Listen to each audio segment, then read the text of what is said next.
Welcome to the New York State Association of School Business Officials webinar. Today's program is the Strategic Planning for Technology Part B. Your host for today is Donna Clement, Director of Professional Development. Operator assistance is available at any time during this conference by pressing #. Following the presentation, there will be a live question and answer session. You may send chat questions at any time during this presentation using the chat window indicated by a speech bubble icon located to the right of the presentation. Please address chat questions to the Q&A group using the drop-down list located at the bottom of the chat window. I will now turn the call over to our host. Donna, please begin. Hey, thank you, and welcome. Welcome to all of you online learners. Glad to have you. And Larry King is back with us again, and we're glad to have Larry. He's had an exciting day. Lots of people out in his districts, and so he's been the technology person, and is going to use all of his experience to direct this next portion of the webinar. So, Larry, it's all yours. Okay. Hi. As Donna stated, this is part 2 or session 2 of the Strategic Planning for Technology. Thank you for logging in and being here. In session 1, we did cover the long-range planning for technology, total cost of ownership, maintenance contracts, and in the license and integration. We talked about what is long-range plan. Is it 1 year, 2 years, 5 years? It used to be 7. It's now the technology plans. Well, Mr. Cunningham just joined. Hi, Mr. Cunningham. It used to be 7 years. It's now 3 years. The school districts are required for NCLB and E-rate that we are required at 3 years to submit and receive approval on our technology plans. We talked about what the technology plans needed to contain, and I shared with the group a checklist that we use to ensure that we have NCLB and E-rate components in our technology plans, and with that evaluation form or evaluation submittal form, the pages on which the information is contained. Also, for Title II, there is another form that's out on the NYSED website that we must do the same with, and I will share that web link with you later. As we talked about total cost of ownership, we looked at hidden costs that include the electricity, the human resources or staffing, consumables, be they paper, toner, mice, keyboards, network wires. We talked about the licenses and contracts, the maintenance contracts, the software licenses, the renewal of contracts with vendors such as the WinCap, the Capital Computer Associates out of Albany. Those are the things within the TCOs that aren't the black and white. Here, how much is the hardware and how much is the printers and how much, is it to purchase, basic software. We also talked about under the licenses and management, we talked about backups and security and those types of things. We talked about training.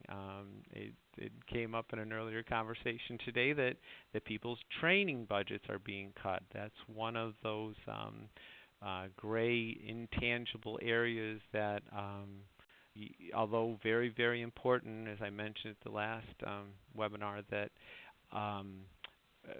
a wise old sage told me when I started doing computer work that you purchase the hardware, you install the hardware, and then you train and you train and you train. And unfortunately, the training is something that's easy to cut out without impacting jobs.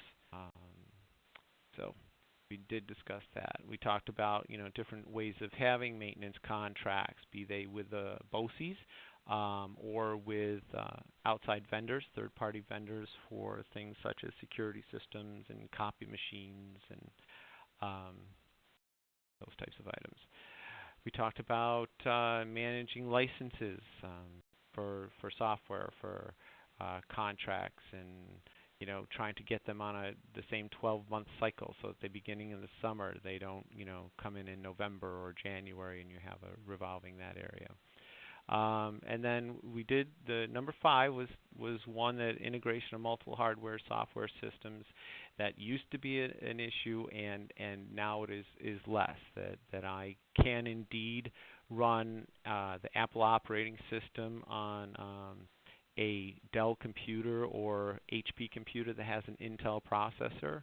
I can do the same on a Macintosh. I can run my Windows XP under something called Boot Camp, which is native to Apple, or I can use a product such as Parallels or EMC's Fusion to actually run Windows under a window, so that I click on it just like another application, and up comes Windows XP, and I'm using XP applications.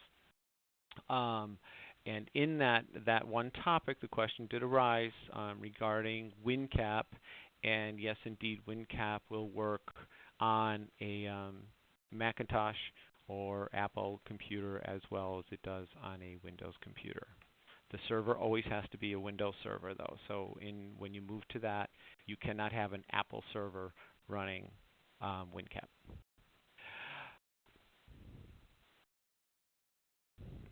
Okay.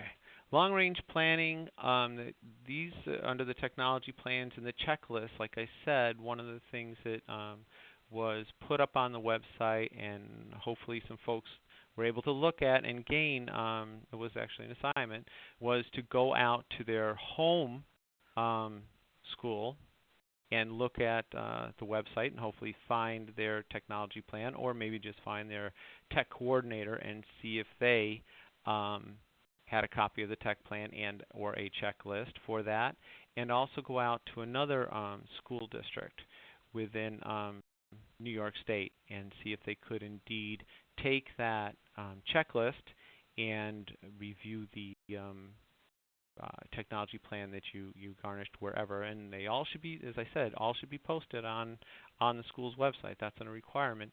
And then gone through using that checklist and found anything. And this is the time where I'd like to kick into some chat. And you could maybe tell me if you did indeed find these or have any questions about these. I'm open to this now. If those folks, I saw a couple of you on, Rich, Roberta, were you guys able to find something? I'll check using the checklist, going out and finding this. Okay. Rich responded yes. Rich, were you able to find both yours and another school district?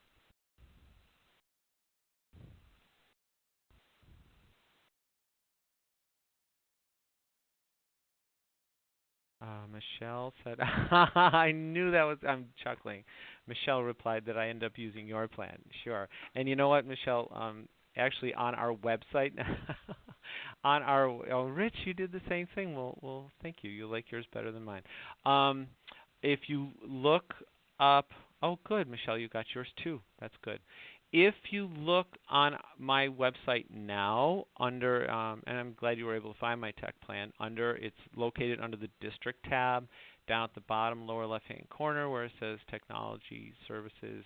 Actually, I did post the checklist completed, because in the one that I did send out or put up on the SBO website, I did not check in the NCLB or E-rate requirements. Some of those items that you found in your technology plans are required by both, and some are only required, most of them are only required by NCLB. I will then also later put a link up on my website, since you were able to find it, regarding what I was going to say, the Title II, so you can go in and at least look at that. I don't know that it always crosses the desk in a business office, but I know it definitely does in the curriculum. Mary or Roberta, were either of you as lucky or were you able to at least look at a technology plan and use the checklist?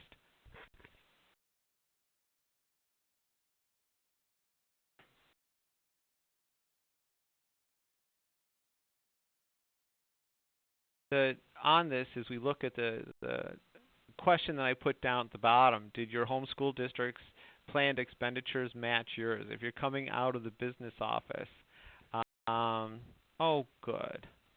Oh, good. Okay, so Mary Gibson replied and said yes, indeed, she did found a couple technology plans, and both were in compliance with the required criteria. Yeah, I will reiterate that every time we re-enter the process, every 3 years, as you people know from your end as well, the rules and the regs change, and the amount of monies available change, and so under that, the technology folks have to sometimes fight the similar battles. Did your home school district's planned expenditures match your budget? For you ASBO people, like I said, was that third year out, was that eye-opening for you? Or has it been, have you been in the position long enough in that district? Is the person whose responsibility is the technology, are they pretty easy read in the sense that you can say, okay, I know what they'll be budgeting next year and what they'll be asking for the year after, and that when we go to budget time, I'm going to talk to them and we'll cut it.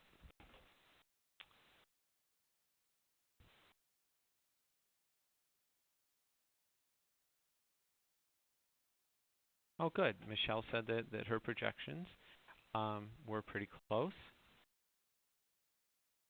Oh, good. Michelle, you were very lucky. I know Michelle actually commented that they received a donation, and those are nice unanticipated revenues that you can apply for needs in the district, be it technology or an athletic field or new basketball hoops in the gymnasium.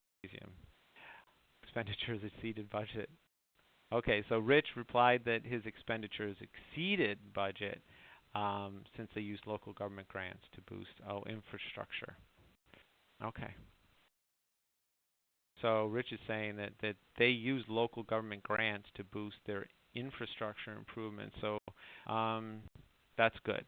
That because is part of the presentation today, I will stress how important it is to maintain the infrastructure for the technologies that are coming down the road. Were there any surprises or questions about the items in those projected costs?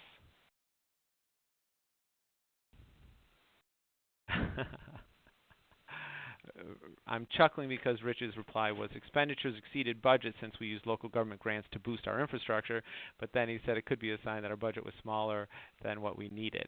And quite honestly, I always find that that it's always nice to have more money, but on the flip side, there's also always a way to do it. You know, if it isn't done this year, there's a way to do it next year, and as we talked last time, there's always a way to do it, and it might not be the way where I need to spend a lot of money. One thing we didn't talk about at the last, and I felt remiss that I did not, was we didn't talk about the thin client. There's a lot of small districts now. They're using something called a thin client. So if one of your technology coordinators comes to you and says that they're looking at a thin client, what that means is they are using older equipment and not putting a lot of software on the computer. The majority of the software remains on the file servers. The students and staff will log in and actually grab the information and grab the not so much the majority of the operating system, part of the operating system, and the applications from that file server. Now what that means is then that the file server needs to be pretty beefy, but you save on the end workstations, and sometimes that helps with your TCO. On the flip side, because you are requiring that everything be transmitted through the wires. And this goes back to Rich's comment about building that infrastructure. That is so important because you will be passing a lot of data through your wires.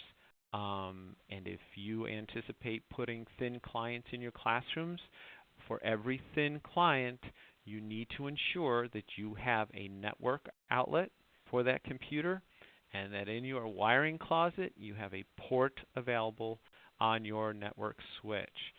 So again, hidden costs. I'm saving money on computers, but I've got to make sure I have wiring and network infrastructure built, and it better be able to pass a lot of data and be strong. Some districts have gone into capital projects and put the wire in because they could, so the wire is there, and all they're doing is using old computers, and it works very well for them. I'm in the Western New York area. There are quite a few districts, both small and large, that do that. Okay, Mary Gibson said her district is right on track with expenditures and budget. At year-end, sometimes the technology department is given more funds to purchase necessary equipment for student needs. Yes, and from the technology perspective, we're really grateful for that.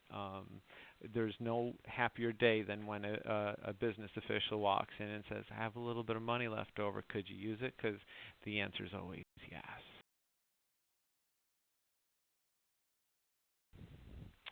Session 2 now will kick in here.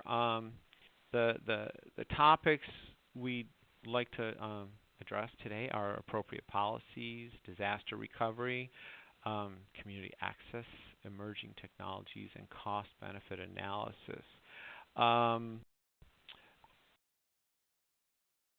The simple appropriate policies that we're required in school district to have are things we refer to as acceptable use policies.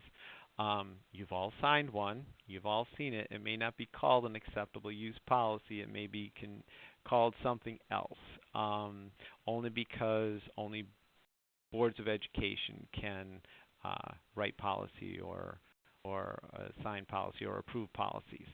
So under that, in your policy manual for your school district, the computer use policy or use of computers in the schools will not be the same thing as the acceptable use policy, which all of your staff members and students must sign. That acceptable use policy that we refer to from the technology perspective is an outgrowth from the E-rate mandates for our technology plans.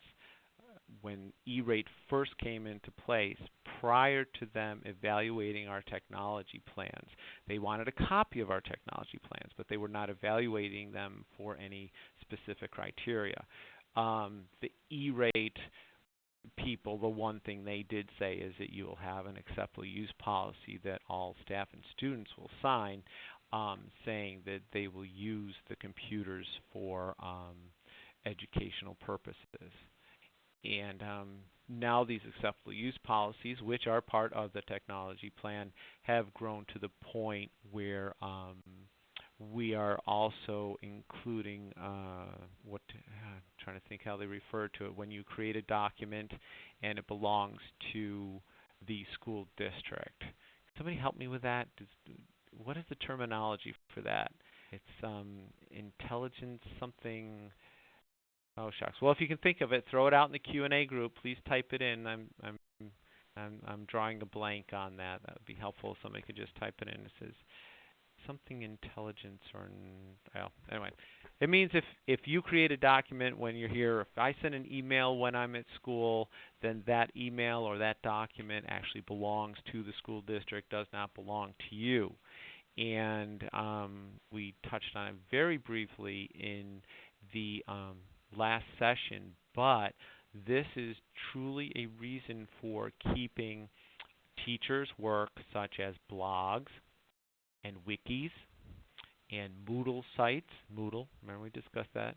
M-O-O-D-L-E. Moodle sites in-house, something that you can manage, something that you will have backups of, just in case anything should ever happen with that staff member, be they leave the district but had really good information that they created while under the auspices of the district, and you still want to use it for the courses that they taught, it's important to bring that in. So acceptable use policies. One great way of getting acceptable use policies signed by students and referencing for students is actually to put them in their student handbooks.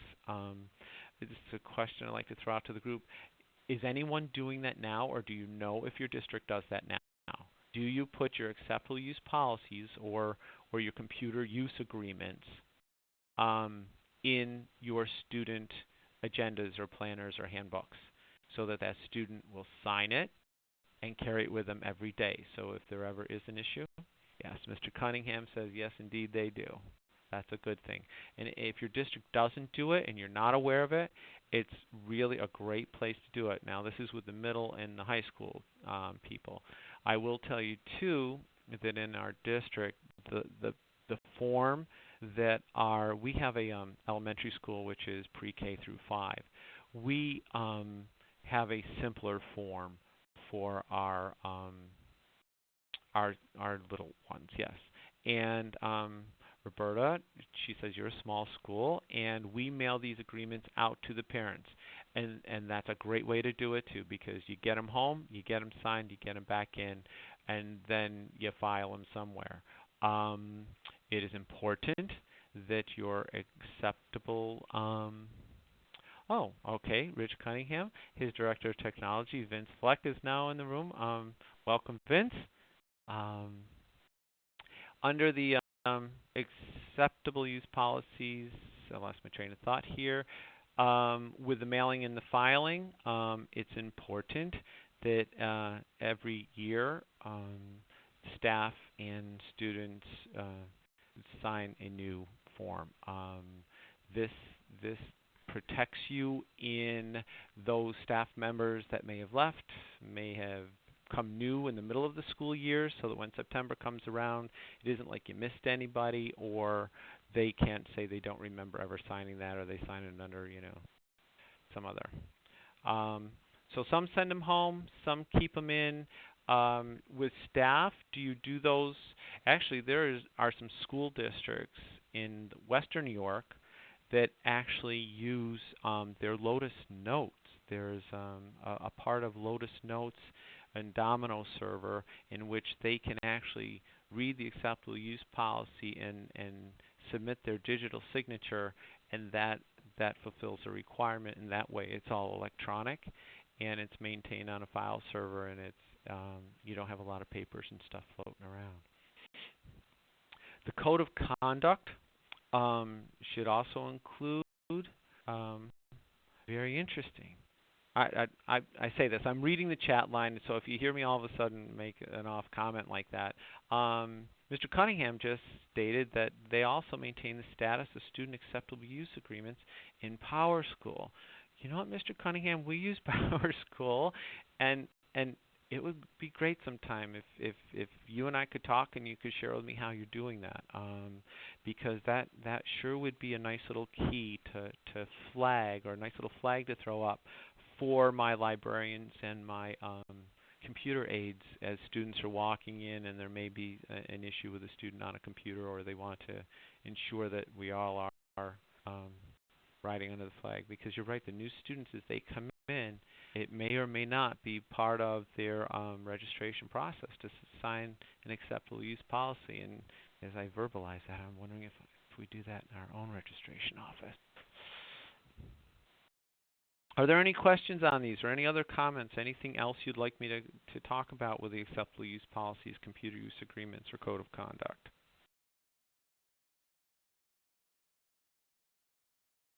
If so, just type it into the chat area. Appropriate policies, use of school equipment off school grounds. This covers a myriad of equipment, and some employees and some associated personnel. as we talk about use of school equipment off grounds, um, okay, there is a question about how are you handling these acceptable use policies. The question, how are you handling? Now, does that mean how are we handling when they are returned to me, and how do I file them and maintain a database to say who has and hasn't signed them?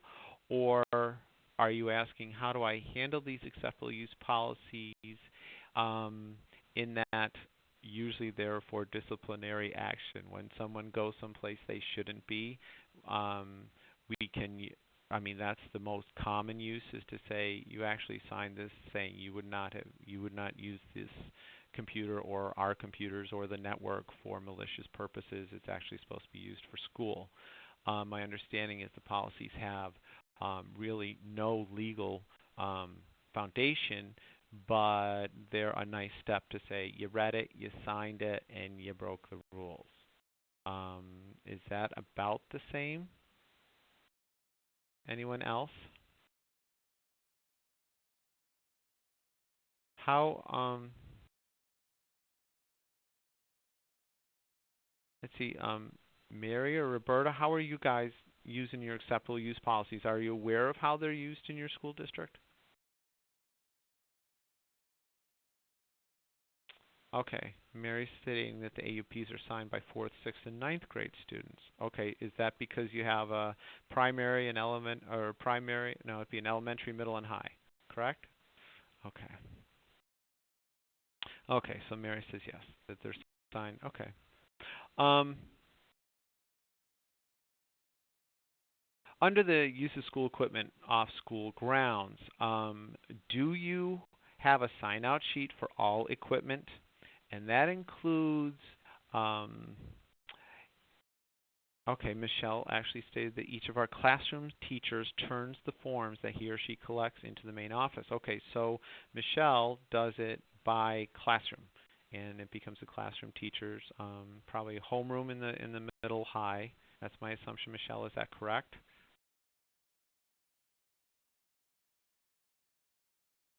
Yes, okay. So it is the homeroom teachers' the responsibility to distribute and collect, and then they're sent to the main office. Okay. With the sign-out sheets for computer equipment, when I came to this school district 2 years ago, there were forms for teachers who would, say, borrow equipment. They had a workshop to attend at BOCES, and one of the requirements was that they were to bring a laptop with them. So they would sign out a laptop, they would go to the workshop, they'd do whatever they needed to do, they'd come back, they'd save the data somewhere, and they'd return the laptop to the, actually they return it to my middle school, high school computer lab. But actually anyone who has any laptop, be they an administrator, a business official, who would take that laptop home at any time, that person is to sign out a form that actually states that they have that computer, school computer, with their address, etc., be in any and serial number, should there ever be an instance where that laptop is missing, damaged, stolen, those types of things. So, with that, it's very important. If you do not have that sign-out sheet for those types of things, that would be important that you have that, and I could actually share with you what I have. Now, we've got our two moderators and our operator actually kicking in and saying that they could unmute you folks who are in attendance versus us using the typed chat area. Would you be open to that, willing to that? It may help. You could actually interrupt me at sometimes and ask a question without me just shooting right along here. Does anybody have a problem with us unmuting so you can all talk?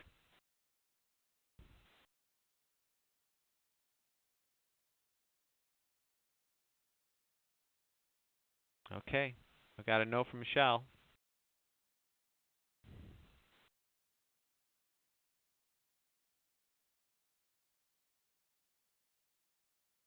Okay, Roberta's saying, oh, Roberta's in an open office, so typing works for her.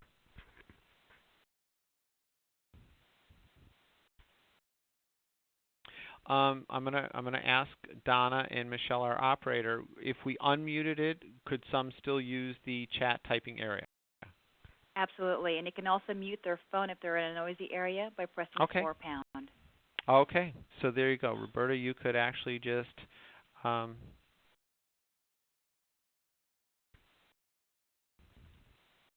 okay, Mary's also saying okay. So if we're open and you're on the phone, we unmute it. You can hear others talk, but you don't necessarily have to use the phone. Is that correct, Donna? Correct. Michelle? Okay. So yeah, that'd be great if you guys want to unmute it. The attendees are now unmuted. There we go. Okay, we're braving new places. Here we go, disaster recovery. For most techie, geeky type of people, technology coordinators that have the hardware, software focus, this is primo and should be primo for anyone in the technology area. They should have a disaster recovery plan. And those disaster recovery plans should, number one, include backups. Everybody does backups. Everybody does backups different ways. The backups primarily take care of your data. In the district I work, we not only back up servers, but we also back up workstations. Our office workstations are on a schedule once a week. Their documents and data folders are backed up to a central server, backup server, so we can at least get them back 1 week if something should ever accidentally be deleted or modified and they need to get it back to the point. We also back up the file servers, which is where we hope that they keep their data and their documents. But as those of you who work in offices and schools, you know that sometimes you don't want to save everything on the file server. You like to have it on your computer because it's quicker to get at, and it's just mine, and that's the way I want to do it. So for our offices, we do provide the service of backing up their workstations. And in the case that a computer were to die, we actually do something called cloning. And I believe every district does some form of this now. Cloning can also oh, shucks, I just drew another blank. That's twice today I've drawn a blank. I was trying to think of what we use. There's an actual application that we use that I can't remember now, and maybe Rich's technology person in there can shoot in and just say, "Hey, this is the word you're looking for." But anyway, that by cloning a workstation, what you do is you set a basic computer, and then you make them all the same, so they all have the same starting point. And then from that point, semantic ghost, that's it. It's ghosting it. Thank you. And then you have a standard step-off point, and then you take the backups that you've created for the data and the other things, and you install that, and then the person is up and running and off much more quickly than they would be otherwise. So your backups are very important for disaster recovery. Power for disaster recovery are all of your security systems and your computers, or the important computers, be they file servers, your network equipment, superintendent's computer, are they on some sort of power backup, be it under the desk, uninterruptible power supply, or on something more such as a district-wide, building-wide generator in the case of of losing power. Also, when we talk about disaster recovery hardware, is there a plan in place for a 24-hour replacement? And that is where that semantic ghost product comes in, or the cloning that you would hopefully have at least one of every type of computer. And I know it's not, you roll your eyes, but when you think of when you purchase computers, you normally don't purchase onesies or twosies. It's especially in the classrooms, you're purchasing in bulk. So at the time of purchasing bulk, my preference is to always hold one back, and that becomes your master for your cloning. And in times of emergencies, you have that to create another, or you can actually put that in place if it's only a one computer that's died for some reason. And you could use that for a temporary fix.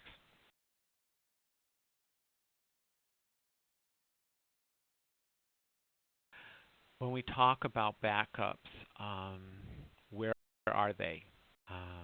If we talk about the simple tapes or backing up to a file server, are your backups on site? If you're a smaller district and you have only one building, if something were to happen in that one building, you may be in trouble. So in that case, you should have or must have a policy for storing some additional tapes off-site. In our own situation, I am in fact in a small district. It's a one-building district, and we do indeed take our tapes over to the district office and lock them up, as well as the tapes that are on-site. We keep them in a fireproof box, and there are levels of fireproof boxes, which I have learned. The lesser expensive ones do not, they are not protective enough at the higher heats, and so putting electronic media in those is a moot point. You might just as well put them in a shoebox. And I learned that through experience, not because we had a fire, but because I did purchase it when we got it and we read the actual requirements. It was kind of, well, it's helpful, but it's not going to save me if there really is a fire in and or around the data center or server room. So make sure that your backups, at least your weekly backups, or be they monthly, sometimes we've done that on a couple servers where we only need a monthly backup, are taken off-site. Now, if the second part on here with the off-site question mark, where are your backups? That doesn't mean that I'm my off-site tapes that I took across the street. That actually means, do you contract with somebody to back up your file servers or your important computers to an off-site location? We get our WinCap COSR. We're signed up for the WinCap COSR through BOCES, and through that COSR, our WinCap server is backed up at BOCES. They have a product called TSM that we install the engine on our servers, and then they have the power to actually take that information off of our servers and back them up through the wires back to BOCES at night. We do that on our WinCap server. We also do that on our PowerSchool server. And our BOCES, Western New York BOCES, Regional Information Center, they actually then have an off-site backup, and the last time I knew it was down in Atlanta, Georgia. So you kind of feel doubly protected in that. You check with your technology people to find out if you do have that. The RIC costs are minimal considering the service that you get out of it, and it sure is nice and will be nice if anything major should ever happen in the area where your file servers are, that knowing that you have the peace of mind to say, well, I know I have a backup somewhere else. What's the media? Tape. Tape is the standard. You have a tape backup drive. You pop the tape in. You can have tape loaders that have multiple tapes in, and they actually revolve like a carousel, like a CD player. And every night the carousel revolves and another tape is popped in there, and there's no human intervention until you get to your end of week, if that's how you do it, or your monthly, where that will pop out and you'll replace it with another one. And depending on the process too, if you're doing incremental or full backups. And incremental is in full backups. Those are items that your technology folks will worry about. Another media that's used is hard drive. It could be a hard drive that is actually attached to your file server externally, or it could be internally, that you're backing up, mirroring that data to that, or actually it could be a set of hard drives that exist on the network called a SAN or a NAS, and you could be backing up to those. A common practice in that combination of hard drive is to back up from the file server to a hard drive that's in another location, be it on the network or on another computer somewhere else in another building, and then that hard drive would actually back up to a tape. So you have drive to tape.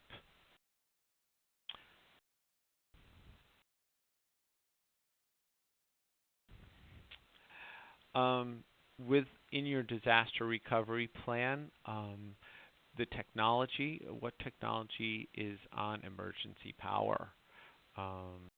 Your telephone system, we're all digital, or some people are moving to IP telephony. They depend on electricity, and hopefully you have something, be it a uninterruptible power supply or UPS, or maybe you have your telephone system on your generator or emergency electrical power. And here's a question to y'all. Do you know what POTS, P-O-T-S, stands for? Because it's important that you have at least one of these types of phone lines in your school district, close to, hopefully, your administrators.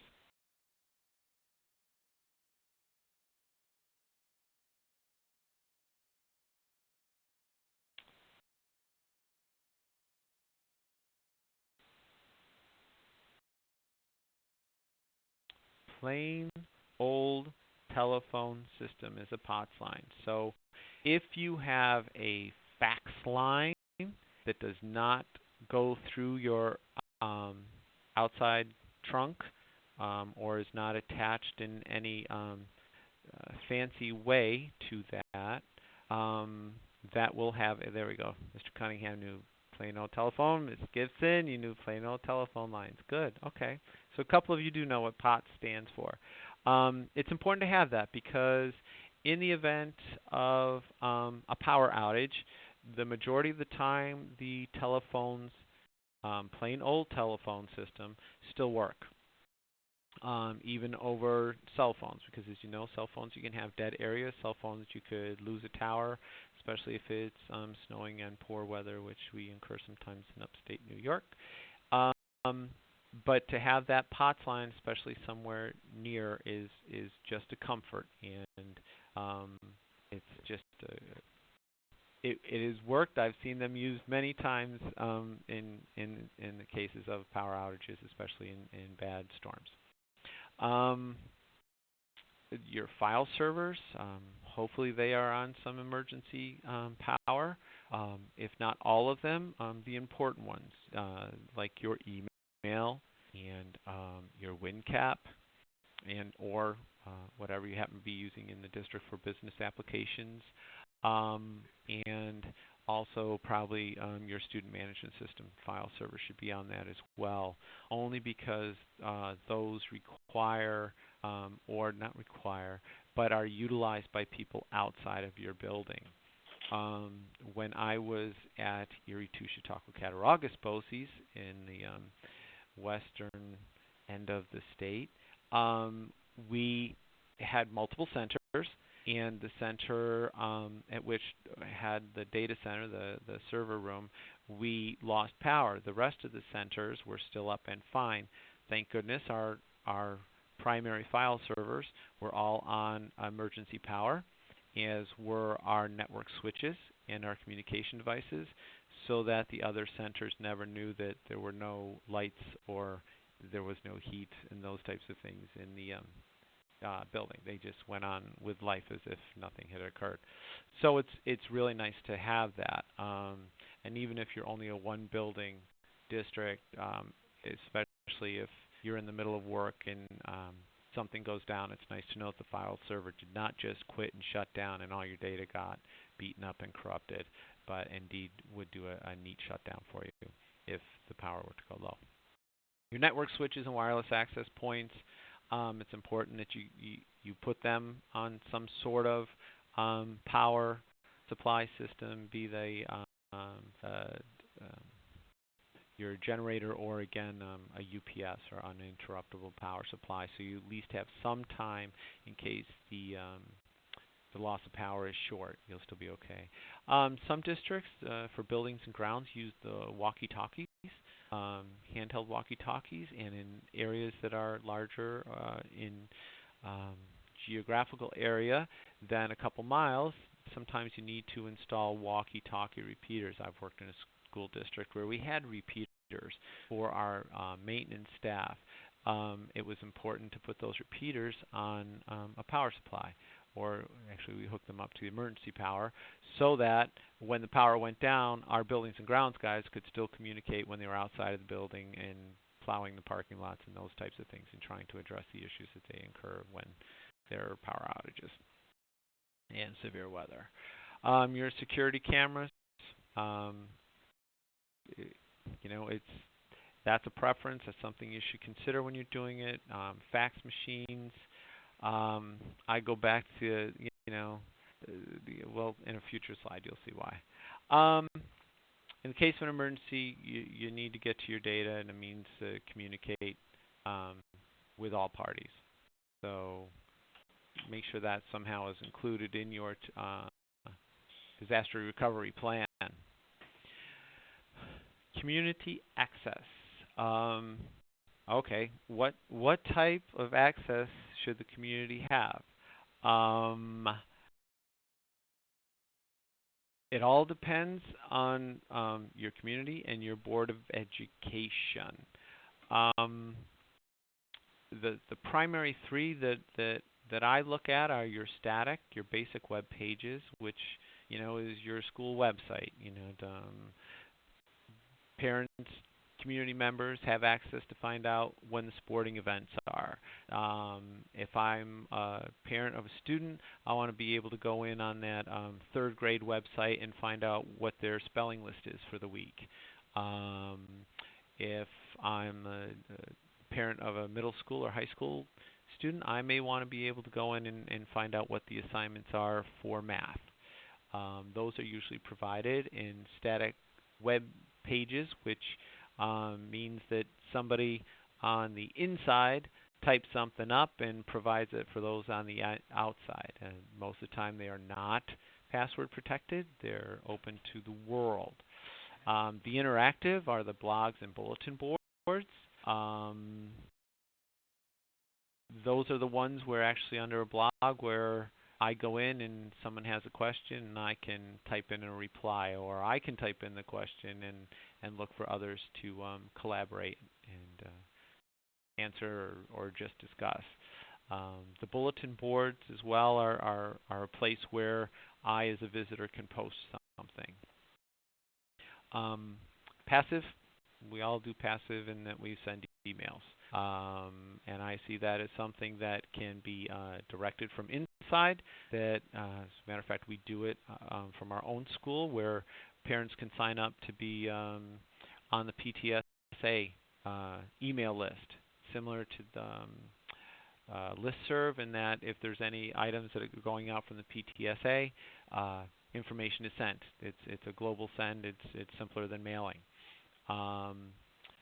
Is there anything else that someone else uses, or a different type of, as I talk about community access? Oh gosh, you know what I do not have here, because I was only thinking web. Does anybody use your public access television?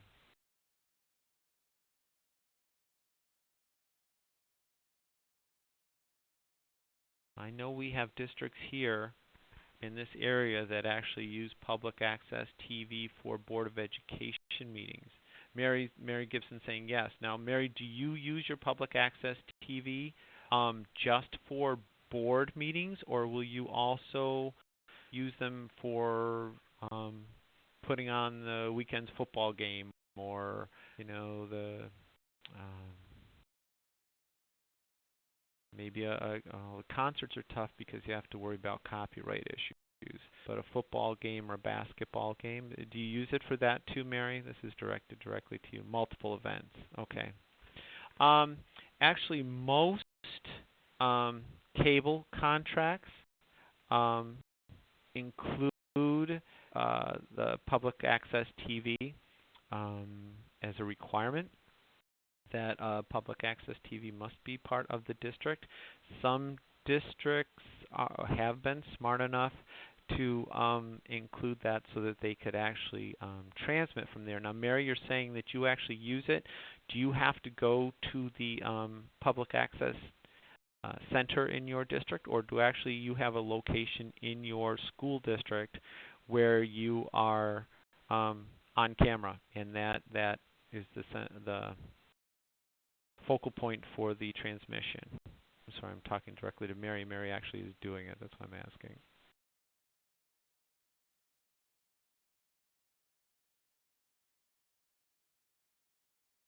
Okay, Mary's saying that in their building there actually is a camera. Then that's very nice.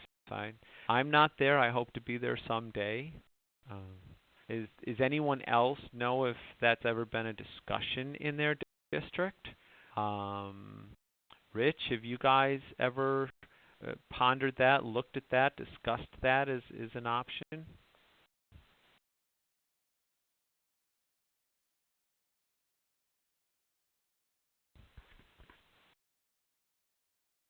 Yeah, the public access TV. Yeah, have you guys ever discussed, throwing maybe a board meeting on it, or no?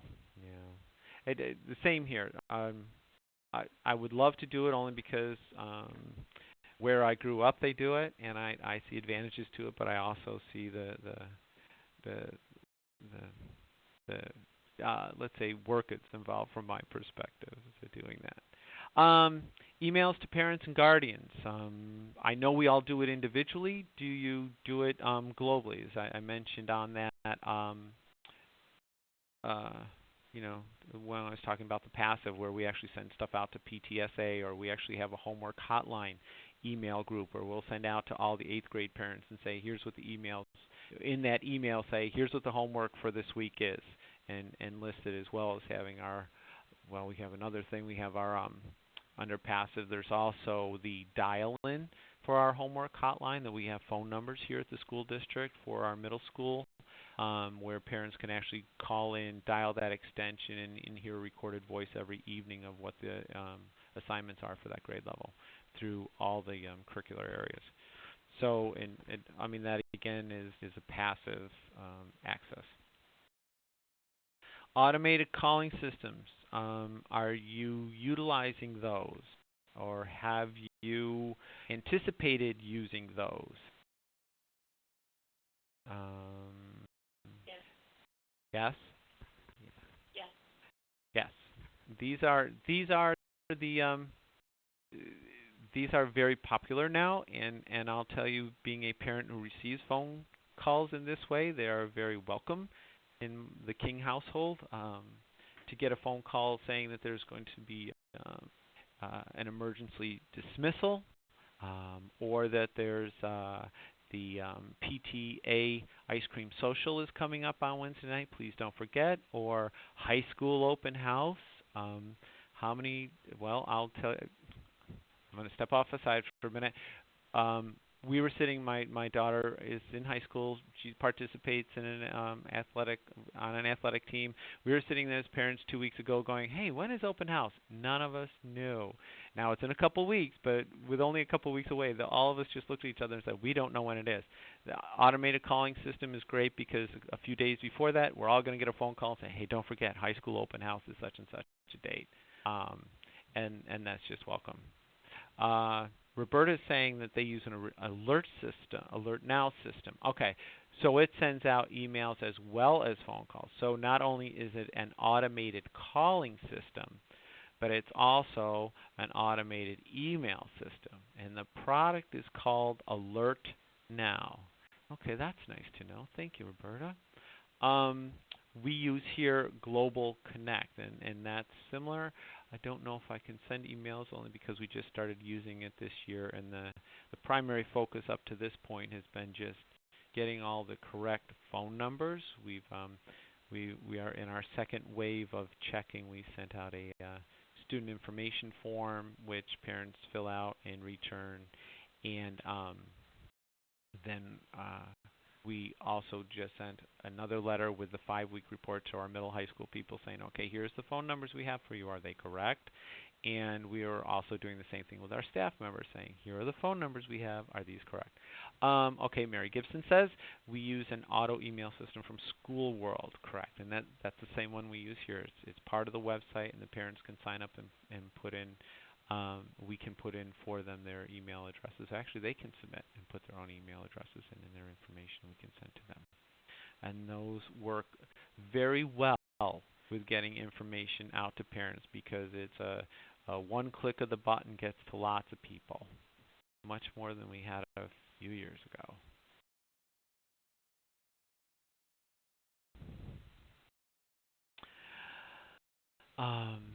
What type of access should they have?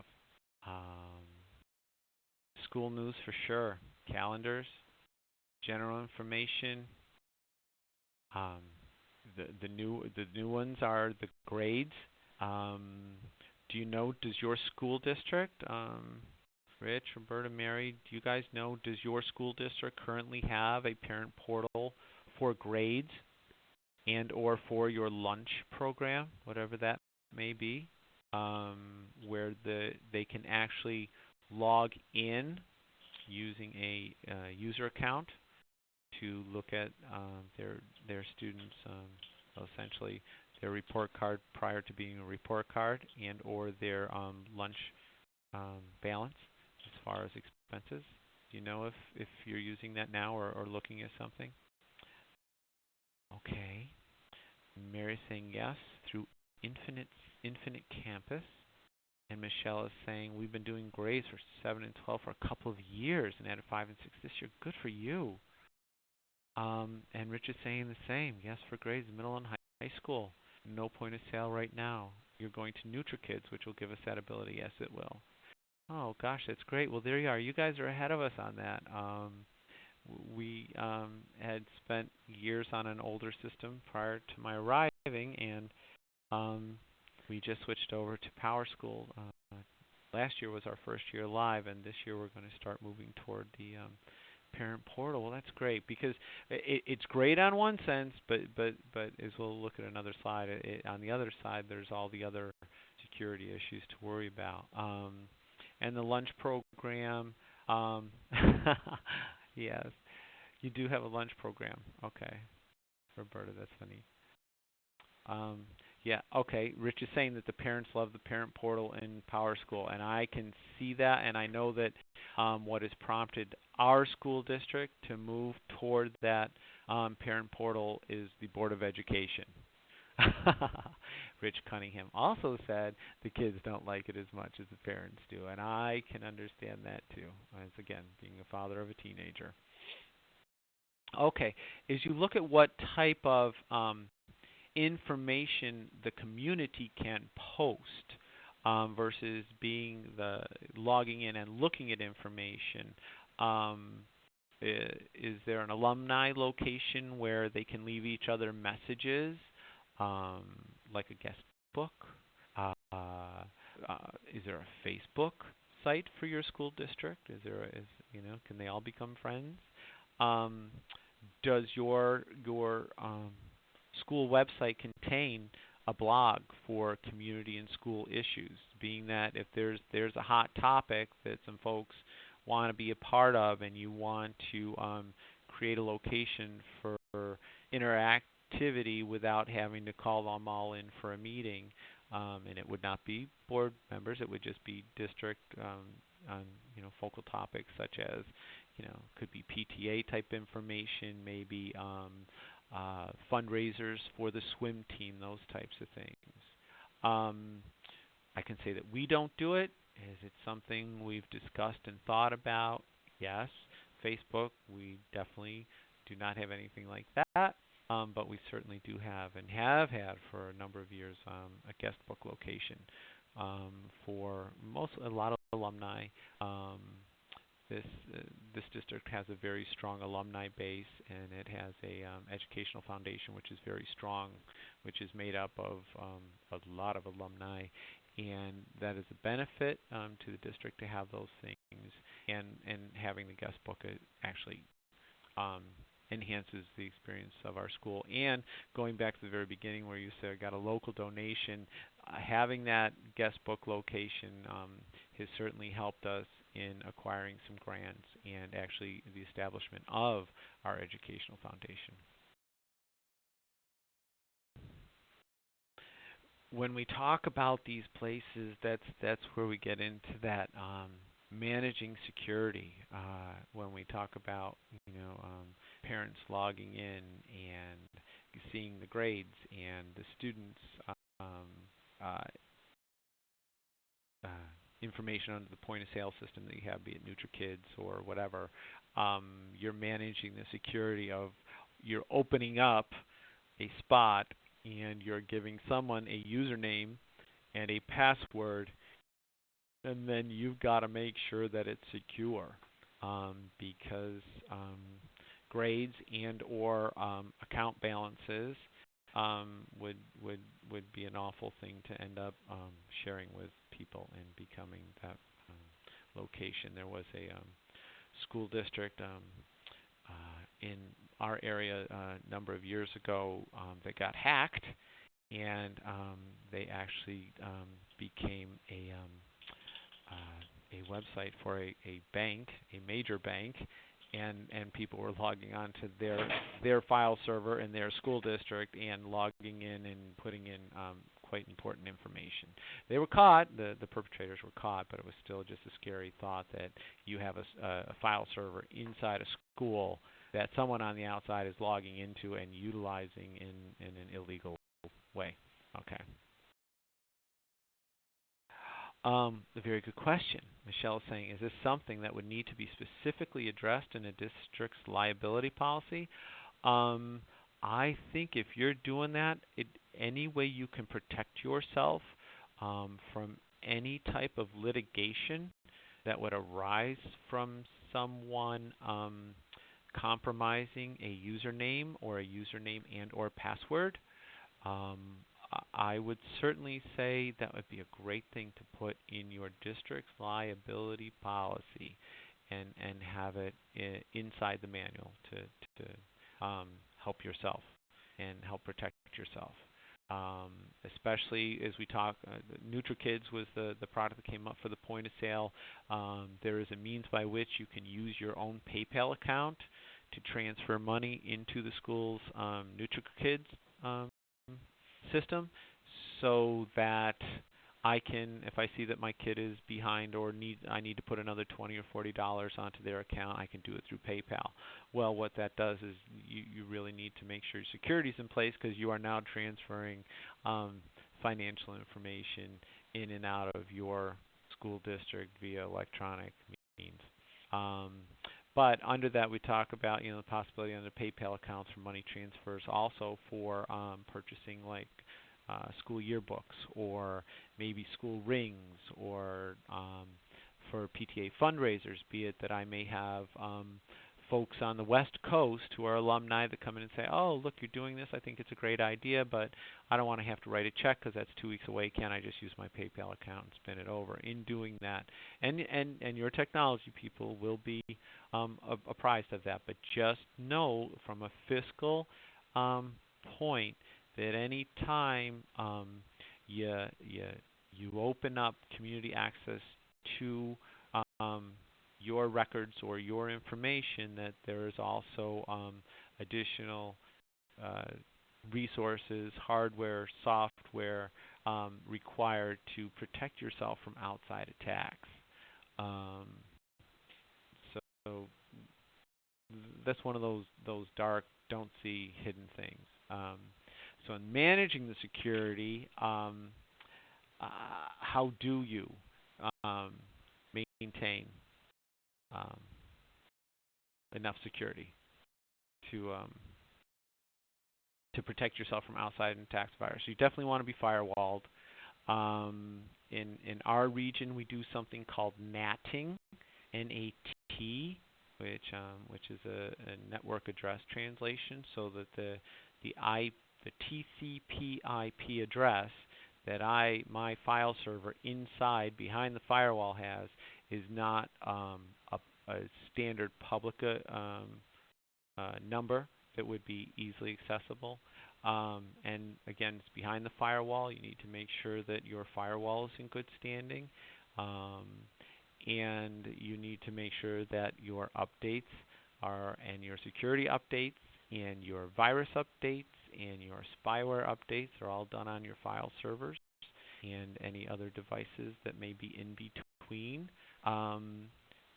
just to protect yourself from that. And also, I'll address too, in managing security, if you should give people access to a file server which is maintained within your school district, you also want to make sure that the firmware updates are done on all of your hardware equipment. From the technology perspective, that's the majority of the time that's a given. That's just like, okay, you know what? Those are the things that you do every month. Once a month, you make sure all the updates are run, and you make sure your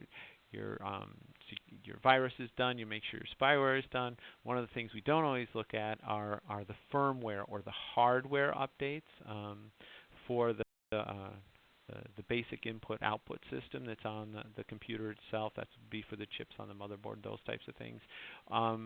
We aren't always good about making sure that those are done, because I will tell you from personal experience, there was a time when I encountered a major problem because my firmware was not up to date and I had a RAID controller get attacked from the outside. Community access. One of the unwritten, not always budgeted for when we talk about things, is the help desk, or the how would we provide a help desk for the parents. For those of you who do have parent portals or a means by which students can get to that, how do you provide evening support if someone's having difficulty logging in, or if they can't remember their password? Is it a take care of it the next day? I know, Rich, you actually came in and said that you've been using it. Michelle, you said you've been using it for a while. Mary, I don't know. Do you guys have a parent portal for grading? If you do you have a help desk?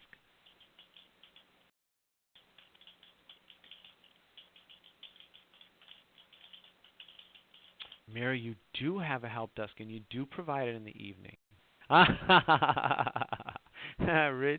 Rich's help desk is sitting next to him. That's a yes.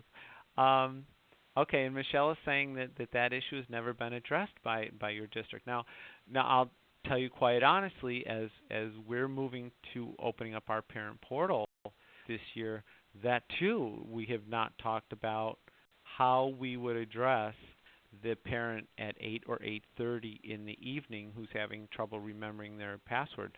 For those of you who have it, Mary, Rich, how do you handle the evening calls for the help desk?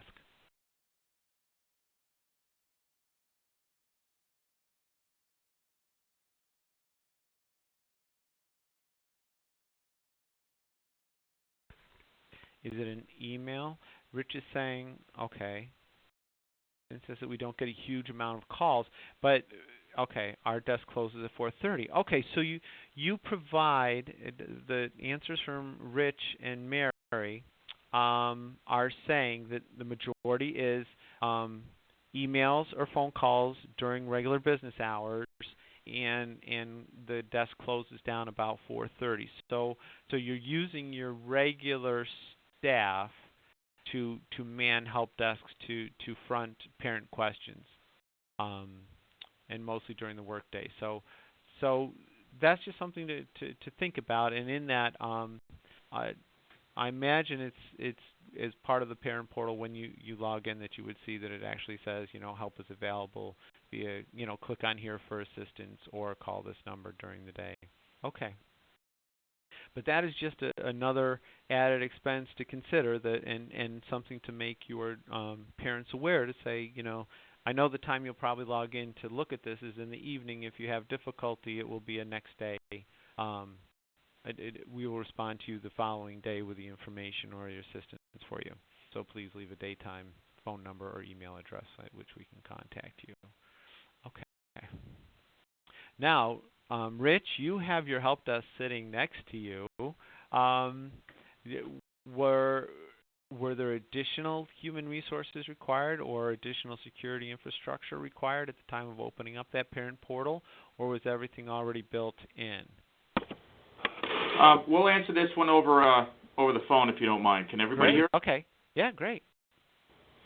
We started a portal system actually 2 systems ago, and rolling it out, the principal really was instrumental. He wanted it, and he was encouraging it to, like, in PTA meetings and things like that. And it went really smoothly. That was like 3 years ago. Like I said, two systems ago, and now we're in Power School. When we rolled over to Power School, people started using it immediately, and we really didn't get that much. I would say maybe 5 or 10 problems right away, and we know that hundreds of people are using it. That's great. So, okay, that's why I said that the principals need to be an important component in that, because the parent's first reaction is called the school. And usually there are things like password issues, I lost it, something like that. If the school is the one handling those calls, they get resolved quickly. The IT department, I think, really should only be involved if it's some kind of really strange technical issue, and if it involves a technical issue, then it's usually an issue that's system-wide, rather than just pertaining to one parent or, somebody who's trying to get access. Wow, that's great. Okay, so in your instance, the building office maintains the information for the logins for the parents and those types of things. Correct. Yep. Oh, wow, that's great. Okay. But there were a few bumps in the road at the beginning. I remember there were, like, we have a Java. Our system is based on Java now. And with the first system, it was just HTML. But once we resolved those little hiccups, reset the password, that's an easy one. The principal secretary has access and can reset passwords easily right over the phone and do it for the parent. So that works well. Oh, that's great. Great. Okay, anyone else want to chime in there? Actually, I feel kind of guilty. I'm taking this down, going, okay, that's good information for me. All right. As we well, we have Power School as well. So if you want to have a further conversation about that another time, we can do that. I really appreciate that. Thank you. And I will be contacting you, Vince. Yes.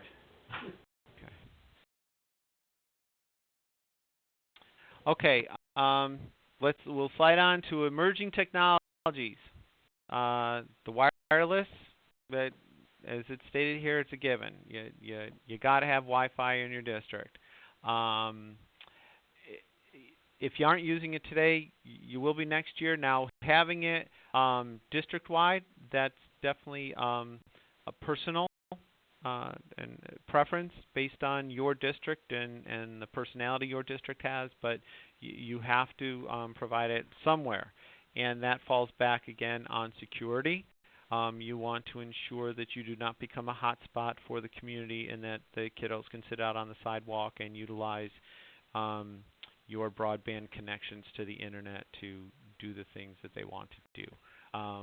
Also, the security in that, maintaining and trying to keep the rogue devices out. A rogue device would be me walking in with my laptop and trying to get onto one of your wireless access points and logging into the server or hitching a ride on you guys to go somewhere. One of great concerns that we've heard as technology people regarding the hotspots or the wireless access points that are now provided on the thruway, or maybe at the JetBlue terminal at JFK, that there really is no way of going back and if I wanted to, there's no way for them to come back and find out who I was at the time if I was on doing a transmission or downloading some data. And if there were something illegal going on, I don't want to be the one that provided any sort of wireless access for that person to do those types of things. The emergency technologies, as we talk about cellular, do your students and faculty use their mobile devices now in the school district, or do you have the policy where cell phones are not allowed out of the pocket until after the school day is over? I know there have been mixes, and I envision before my retirement that we'll all be sitting at our desks with our PDAs or our cell phones, and actually teachers will be assigning the students to go look up something versus going over to the computer in the back of the room or going down to the lab or the library to look stuff up on another day. Storage. So we talk about storage. Everyone is now seeing these flash drives, thumb drives, memory sticks. They're real popular, but I can stress never too much, do not use a flash drive for primary document storage. A flash drive is a means by which to transfer information. So if you have a thumb drive and the only place you have that very important PowerPoint presentation happens to be on that flash drive, store it on a hard drive somewhere and use the flash drive only for transporting. Under storage, there's also the portable hard drives. Size of a wallet, I can hold 500 gigabytes or more, and that's a ton of information that I can handle on this. I put it in a little pouch, I carry it with me, I can unplug it, plug it into the back of the computer, and it's more computer than I've ever had before. Cell phones, if some of you haven't looked, you may on your cell phone someday look and see this little thing that might say micro on it or micro SD on it. You can actually take a micro SD card similar to that you would put in a camera and put it inside your cell phone, and you could actually have notes stored on that from your computer, and you'd be able to use your cell phone then as a means by which to carry documents around. Not necessarily share them, but you certainly could attach them and send them to somebody else in a text message or part of an email if you have a cell phone that you can do that with. You've got your online web storage now too. For those of you who have never been to Google Docs, I think it's worth the trip. You should at least go out and read about it, because it is a very nice way for transferring not only your documents, presentations, but also your Excel worksheets. You can copy those up to Google Docs, go into work, log into Google Docs, and actually download that worksheet without carrying a flash drive or without having to carry your laptop home at night if you just want to use your work computer. And it also saves you in the sense that at work or at home, you aren't requiring yourself to go in through VPN, which we talked about at the last session, the virtual private network. So I wouldn't have to VPN in around behind the firewall to get to my worksheet, which might be on the file server. And indeed, I just save it up to Google Docs, and it's under my username and account. Also under your home internet service providers now, be it like Verizon or Time Warner, most of these now provide you with a minimal storage space that you can upload things. And those of us on the Apple side have this thing called iDisk that we can do similar to what we do with the Google Docs. Mary Gibson asked, doesn't that open your documents to the world? No, Mary. Google Docs, you can set it to share, but if you just set that up to be your private document, it is a private document. There's actually a couple of, if you set it up to share, and you can specify that it's open to the world, or you can specify who someone else who might have a Gmail account would actually have rights to go into that. And then indeed you can actually share your documents intentionally, and people can log in and actually be collaborative in the sense that you could type a paragraph, they could type a paragraph, and you create it together without ever having to share a CD or do an attachment in an email. But no, it does not open my documents to the world. Emerging technologies, maps.google. It's a great means by which now, if you're in a suburban or metropolitan area, you can actually get street view, which is nice if you want to see what color the house really is for this busing person who says, I'm supposed to be dropping off here, but I can't find a number on the mailbox. Well, you could actually go onto maps.google, go to Street View, and actually see the front of the house and go, oh, it's the blue house with the white siding. We, being that we're a outer district just outside of Buffalo, we frequently have registration questions, and that we're wondering about the actual residency, and sometimes we have really, and I can't blame the parents because they're trying to do a good thing for their kids, but there are times when they will list an invalid house or an invalid address. We have numerous times this past year gone in under maps.google, typed in the address, went to Street View, and found that we were at an intersection. So it's an emerging technology. It's just great. Moodle, we discussed this a little bit. Moodle is an online course building software that the teachers have really embraced and love using for doing online type courses. Again, I stress the importance, if you can bring it in-house so that you own the Moodle server and they're doing it on your device inside your school, then you will hold that intellectual material. And then again, emerging technologies, the social networks, we've all heard about them, we've all seen them, Facebook, Twitter, those types of things. Don't know where they have a place in school, but they're out there.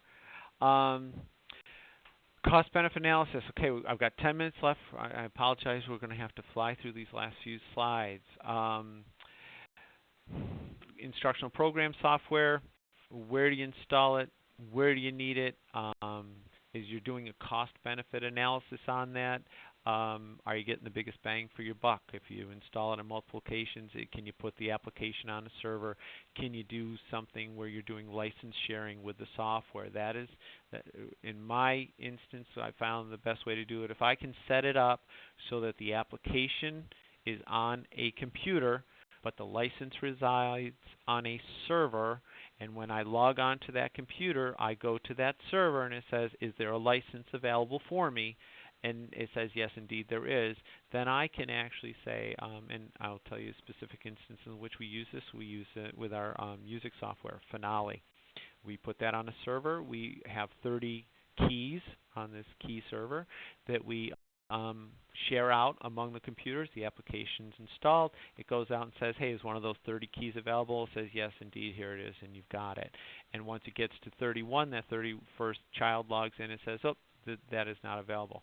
It's a great way, if you can, install your instructional program software. That way you can actually give more access or more locations for access to that 30 licenses. If I only purchased 30 licenses and there was one for each of those computers, then I'd have to say, where am I putting that? Also, under that cost-benefit analysis, as we look at instructional program software, if you're upgrading your software, you know what? In your planning process, should also be saying, okay, I understand as I upgrade, maybe not this year, maybe not next year, but in 3 years, I'm looking at upgrading those computers because I know if the teachers and the administration embrace this software, it's only going to become larger and more sophisticated and require a better computer.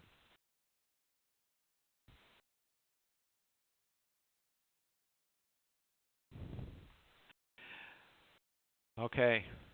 Um, Management information systems. Under that, the first bullet. These must be accessible and always available. This goes back to our disaster recovery plan and our backups and our emergency power, those types of things. Because um, I know my superintendent and my principals and assistant principals and directors of curriculum and special ed, they are here at sometimes the funniest of hours, and I'm not here when they're here trying to access things, and hopefully they're able to get into them. And so that's just a piece as you're building that cost benefit. You're saying, okay, if I maintain the electricity for it, if I maintain proper backups, if I make sure the hardware is always good, then that means people like Vince and myself can go home and say, hey, you know what? I know that they can come in at 8 o'clock on Saturday morning and everything's going to be okay. But that falls under anything, not only just the management information systems, but as you can see from the list, right down to email. Similar to the copy machines, you'd never want your email to be down. Okay, the networks and communications, and I encounter this every day. How do you measure these intangibles and how important that is when you hear, I need that email right away. This needs to be faxed immediately. Can you just send that in an attachment? Email is not always one of those items that you can guarantee will be delivered on your desk in under 30 seconds, but I can tell you that everyone that uses email expects it to be delivered on their desk in less than 10 seconds. So I've been called numerous times by administrators, teachers, asking how come this email that a colleague sent to them has not arrived yet, and it was only maybe less than a minute ago that it was sent. So ensuring that you have a good network and communication systems and making sure that traffic is flowing very quickly, although a cost is definitely a benefit when the emergencies arise. Okay, and then again this mantra of we're doing more with fewer people now. Now, we're at the point we have less than 5 minutes left.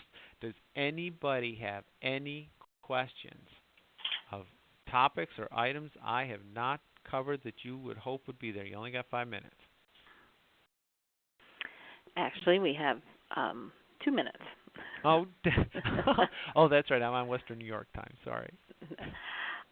You might want to remind your participants here for the online course on any assignments that are due. Okay, on those, we briefly touched upon those in the beginning about the checklists. Those checklists for the 2 technology plans need to be sent in. And you can post those. You go to the New York State SBO website, and down the left-hand side, you scroll down, it says Conference Room, and you click on Conference Room, and then you'll see a place that says Strategic Planning for Technology. And if you click on there, you can add your information that, yes, you did do the checklist and what the findings were. And now, weren't there some websites that people were to visit? Oh, that's right. The USAC website. Mm-hmm. Okay, that was the universal service. That was for the E-rate to go out to there. And actually, you know what? There was one more website I was going to give you. That's right, for the Title II. And that I will throw into, if I throw that out now into the Q&A group, does everybody see that? Send it to all. No. Send it to all. Okay. Okay. But we can also then take it and provide it in that conference room. Okay.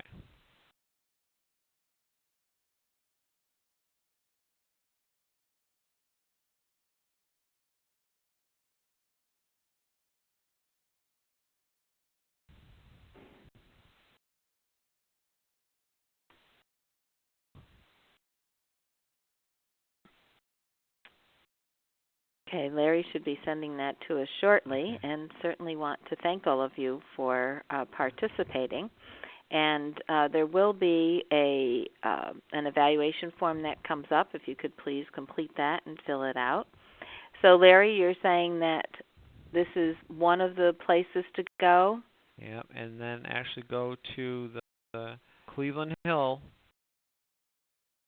The other one was the USAC, which was on the previous list of slides, which I can also send you. Yes. Well, why don't you send it to me, and we'll post it on the conference room on the ASBO website. And that's what I'll do, Donna. I will send the next two that way. Okay. And thank you all for participating. Yes, thank you. Nice, good discussions. And certainly any questions that were not answered, also put those into the conference room on the NIASBO website, and Larry will take a look at those and get back to all of you on it.